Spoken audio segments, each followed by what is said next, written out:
Alas 3 hanggang alas 6 ng gabi. Oh yeah! Sa 90.7 Love Radio. Love Trip. Kasama ang inyong muy delisyosang ka-love team. Mara Tony! Mara Tony!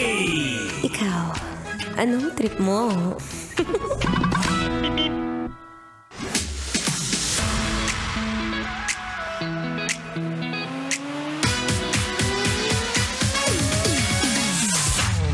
Bakit ganon?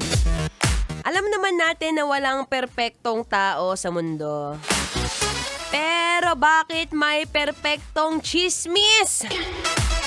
Wala. Kwento mo yan eh. Pag kwento mo, ako yung mabaho, ikaw yung mabango. Ay, tingnan mo yung katabi mo, ngumingiti na naman. May panibago na namang chinismis yan. Ay! Nagbabalik po ang inyong kadaldalan, dalerang atleta DJ Mara Tony. At ang trip natin ngayon, trip kong mga musta na mga chismoso chismisa. Chismisa? Yan yung mga nagsisimba pero sa totoong buhay, chumichismis ng iba. Diyos ko, ang galing manira. B, pag gano'n, huwag ka na magsimba, ha?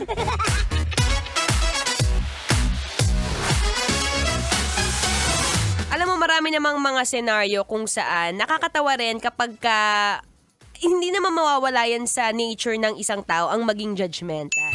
Kunwari, nakakita ka sa mall, merong isang tao doon, naka-hoodie, tapos naka-shades pa, ang lakas ng loob, nagsombrero pa, tapos pag naglalakad, nakatungo. Wow! Artista yarn! O meron namang iba, lumapit sa'yo. Nakita mo, ayun, naka all black. Tapos ang taas-taas ng heels. Tapos nagbubulang-bulungan.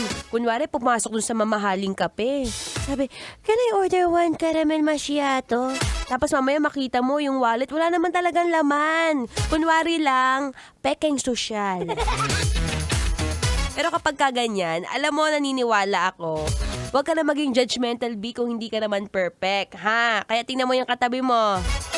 Tingnan mo yung pagmumuka. Mukhang, 'di ba? Ang hilig chumismis, ang hilig pang mang-judge. Pagka hindi masyadong wag ka na mag-judge. Alam mo, naniniwala ako sa kasabihang, kapag ka alam mo sa sarili mo na hindi ka naman perpekto, itahimik mo na lang ang bibig mo, B. At least kapag ka mga ganyan, alam mo, mas magandang trip yan. Walang magagalit sa'yo. Walang iinit ang ulo sa'yo. O mamaya makikita mo, ikaw na naman ang laman sa GC nyo.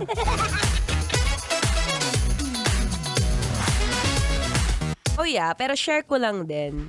My personal story, ako talaga, at hindi po talaga ako mahilig chumismis. Well, actually, minsan yung mga, as a DJ kasi kailangan nakikinig ka sa mga palipaligid mo.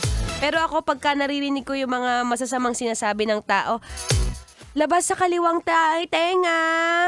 Ano yung pasok sa kaliwang tenga? Labas sa kanan. Ganun lang.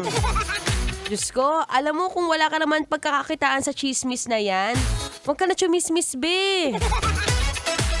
Pero sige, kung may pagkakakitaan mo yan, go. Pwede kung kunwari, kada sira mo dun sa kapwa mo, kikita ka ng 1,000. Sige, I support. Hindi! Huwag ka nang chumismis. Alam mo, sa panahon ngayon, mahirap magsabi ng masasama tungkol sa kapwa. Diba? Buti sana kung sa totoong buhay mabait ka. Pero tandaan mo, may baho ka rin. Sige nga, amoy mo yung kilikili mo. Amoy. It's confirmed.